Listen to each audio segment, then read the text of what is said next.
Today's guiding principle is appreciate first, respond later. This phrase, whether in personal relationships or in team dynamics, is so important, so essential.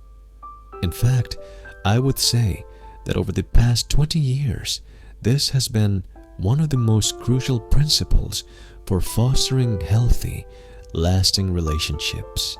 There have been countless times when I've had strong opinions about someone close to me. I felt they were being unreasonable, that they had made mistakes, and I was deeply dissatisfied with them. I wanted to give them advice, to respond to them, to change them, to point out their flaws. But before I opened my mouth, I reminded myself to pause. Appreciate first, respond later.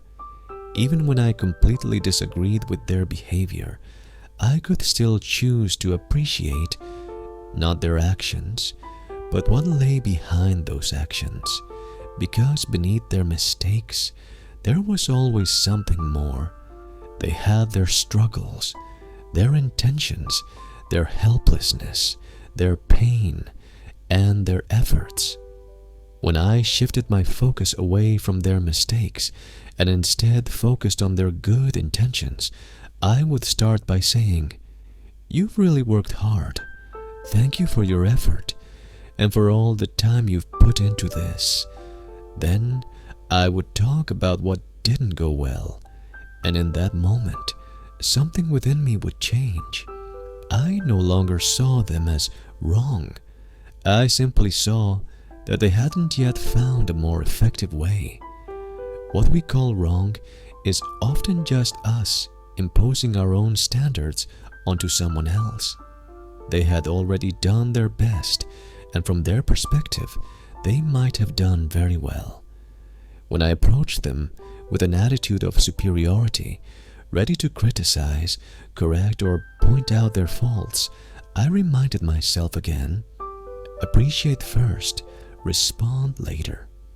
I began to appreciate their efforts, their dedication, and the positive intentions behind their actions.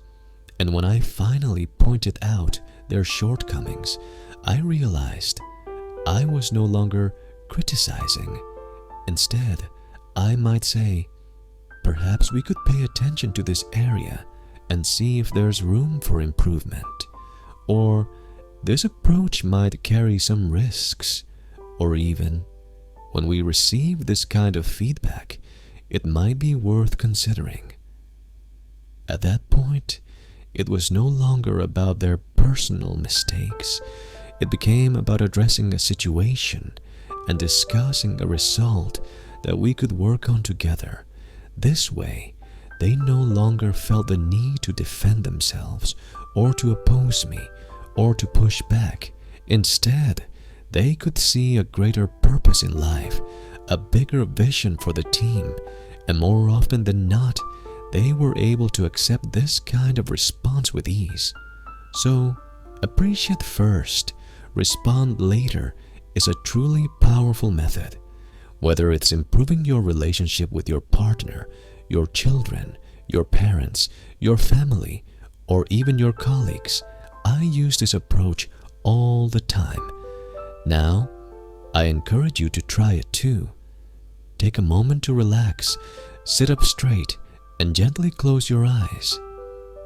Breathe in deeply and exhale slowly.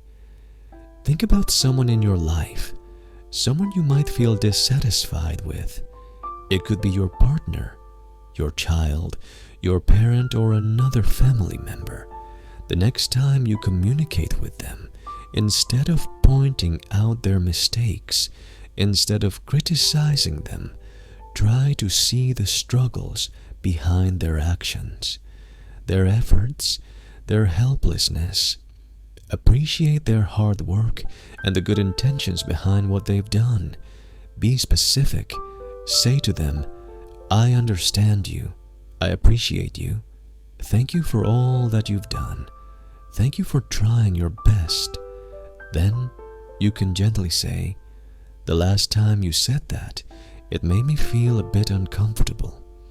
This approach often breaks down barriers, melts the walls of indifference, and opens up a space for true connection. It's a very effective method. I encourage you to give it a try.